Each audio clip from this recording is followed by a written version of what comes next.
ফরজ নামাজের পরে সম্মিলিতভাবে হাত তুলে মোনাজাত করা, এটা কি আসলে বেদাত হবে কিনা প্রশ্ন করে বলছেন।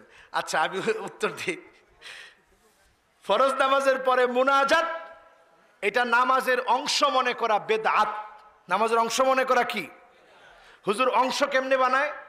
আপনি ভাত খেলেন, হ্যাঁ প্রশ্ন করছে এই জন্য উত্তর দিচ্ছি, আমি নিজ থেকে উত্তর দিই না, কিন্তু প্রশ্ন করছে। আচ্ছা হুজুর চলে আসছে, আমি এক্ষণ ছেড়ে দিব, এক্ষুনি ছেড়ে দিব, বলি ইনশাআল্লাহ। তাইলে ফরজ নামাজের পর ভাত খাওয়ার পরে হাত ধোয়া যেমন আবশ্যক, হাত ধোন না আপনারা? হাত ধোন, এটাতে যেমন আবশ্যক বানায় নিছেন, মুনাজাতকে যদি ওই রকম আবশ্যক মনে করেন, করতেই হবে মনে করেন, এটা বেদাত। আর যদি মাঝে মাঝে করেন, মাঝে মাঝে ছাড়েন, মুনাজাত তো বান্দা চুপি চুপি আল্লাহর সাথে কথা বলবে, অসুবিধা কি? কিন্তু তার আগে কিছু সুন্নাহ আছে যে আমলগুলো রাসূল করতেন।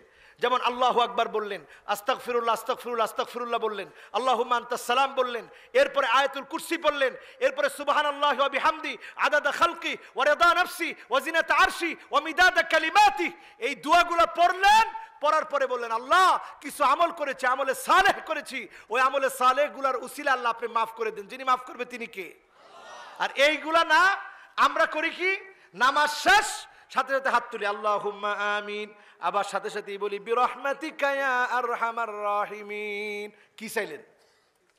জোরে কোন কি চাইলেন? খালি হাত তুলছেন আর হাতটা মুইসা দিয়ে শেষ করে দিলেন, এরকম না। হাতটা তুলছেন আর বিরহমাতিকা ইয়া আরহামার রাহিমিন, এরকম। আল্লাহর নবী এক সাহাবীকে বললেন, আলাকা হাজাতুল লিল মিলাহ, তোমার কি লবণ আল্লাহর কাছে চাইতে হয় না? সাহাবাই বলল, ইয়া রাসূলুল্লাহ চাইতে হয়। যদি চাইতে হয় তাহলে এখনই চাও। আল্লাহ যেন আমাদের সকলকে নামাজের পরে আল্লাহর কাছে চাওয়ার তৌফিক দেয়। তবে আল্লাহুম্মা আমিন বিরহমাতিকা আরহামার রাহিমিন এটা বলার আগে কিছু দোয়া পড়ে এরপরে চান। কার কাছে যাবেন? কথা বুঝতে পারছেন তো? আবার মারামারি লাগায়েন না কিন্তু। আমি মুনাজাতের বিরুদ্ধেও বলি নাই, আবার মুনাজাতের পক্ষেও বলি নাই, আমি মাঝামাঝি বলছি, যা সত্য তাই বলছি। আর ইসলামটা এরকম সহজভাবেই নিতে হবে, তাই শেয়ার সহজকরণ।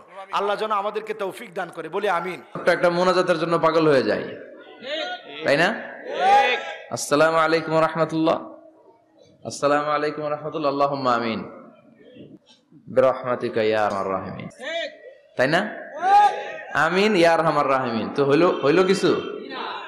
তাড়াহুড়ো করবেন না, তাসবিহ পড়বেন, জিকিরগুলো পড়বেন, এগুলো আপনার অন্তরটাকে সিক্ত রাখে। ফরজ সালাতের পরে আয়াতুল কুরসি পড়তে হয়। আদব টিভি, ইসলামের বাণী।